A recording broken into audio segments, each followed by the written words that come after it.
on Windows 11, a quick guide.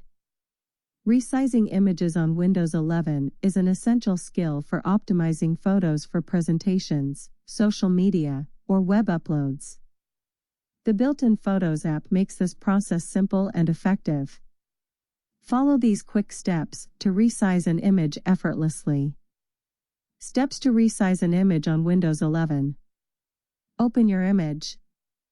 Right-click on the image file you want to resize. Select Open With and choose the Photos app. Access the Resize option.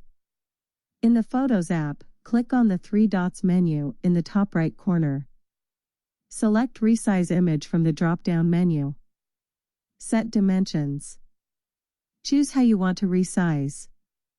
Pixels, define specific width and height, e.g., 1280 by 720. Percentage, resize relative to the original size. Adjust the dimensions to meet your requirements. Choose File Format. Ensure the image is saved in JPG format. This format allows you to adjust quality and file size dynamically. Save the image. Click Save and select the destination folder for your resized image.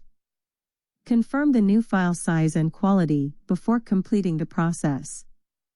Pro tip: adjusting the quality slider in the Photos app lets you control the balance between file size and image clarity. Use this feature to save storage space without compromising visual quality. By following these steps, you can resize images for various uses quickly and effectively. Windows